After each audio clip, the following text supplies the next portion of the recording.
আমরা চাই এবারের নির্বাচন একটি সুষ্ঠু নিরপেক্ষ নির্বাচন হবে এবং যেখানে প্রার্থীরা তারাও স্বচ্ছতার সহিত নির্বাচনে অংশগ্রহণ করবেন এই বিষয়ে যাতে নির্বাচন কমিশন ব্যবস্থা নেয়। আরেকটি যেটা কমন বিষয় সব দলই বলে, আমরাও বলেছি, যাতে লেভেল প্লেইং ফিল্ড, সেই লেভেল প্লেইং ফিল্ড নিয়ে উদ্বেগ রয়েছে, আমাদেরও উদ্বেগ রয়েছে। এখন যেই ডিসি এসপি তাদের বদলি হচ্ছে সেই বিষয়ে যাতে নির্বাচন কমিশন খেয়াল রাখে, সেখানে রাজনৈতিক প্রভাব আছে বলে আমরা মনে করছি।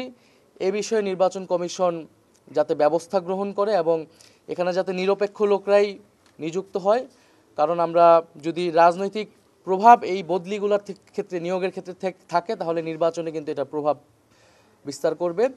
এই বিষয়গুলো নিয়ে আমাদের এবং গণভোটের বিষয়ে আমাদের যে আলোচনা হয়েছে, যে গণভোটের যে একটি প্রশ্ন এবং তার যে 4টি ভাগ এবং তার পক্ষে হ্যাঁ বা না ভোট, এবং নির্বাচন কমিশন কর্তৃক কিছু অনুশীলন ভিত্তিক যে ভোটগুলো হচ্ছে সেক্ষেত্রে তারা বলেছেন যে এটাতে সময় বেশি লাগছে বা কম লাগছে, তারা পরীক্ষা নিরীক্ষা করছেন।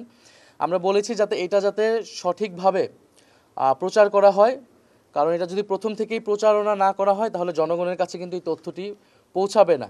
এবং নির্বাচনে যেই এই সময়টায় যে অপতথ্য, মিসইনফরমেশন, ডিসইনফরমেশন ক্যাম্পেইন হয়, সেক্ষেত্রে যাতে নির্বাচন কমিশন বিশেষ উদ্যোগ গ্রহণ করে, কারণ এবং বিশেষত আমাদের নারী প্রার্থী যারা হবে, নারীদের ক্ষেত্রে অনলাইন সাইবার বুলিং এই বিষয়ে যাতে নির্বাচন কমিশন বিশেষ ব্যবস্থা গ্রহণ করে।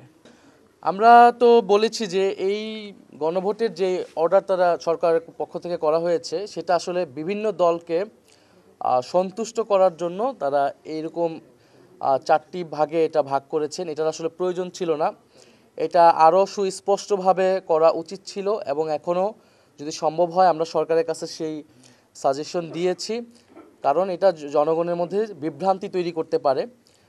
ফলে এবং এই মক ভোটে কিন্তু 7-8 মিনিট করে লেগে যাচ্ছে তারা বলতেছে। ফলে এটি যদি ব্যাপকভাবে, যদি এই আদেশের ভিত্তিতেই গণভোট হয় তাহলে এটি ব্যাপকভাবে এটা প্রচার করার প্রয়োজন সরকারি সংস্থাগুলো থেকে এবং রাজনৈতিক দলগুলোর পক্ষ থেকেও।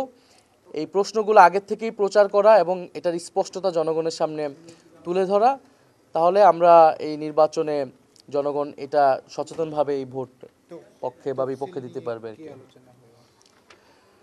তফসিল তারা আমাদেরকে সুস্পষ্টভাবে জানাই নেই, যে যেটা তারা মিডিয়াতে বলেছে যে হয়তো আগামী 1-2 সপ্তাহের মধ্যে তারা দিবে। আমরা বলেছি যে বিদ্যমান যে রাজনৈতিক পরিস্থিতি, সেই পরিস্থিতি বিবেচনায় রেখেই তারা যাতে তফসিলের ঘোষণাটি।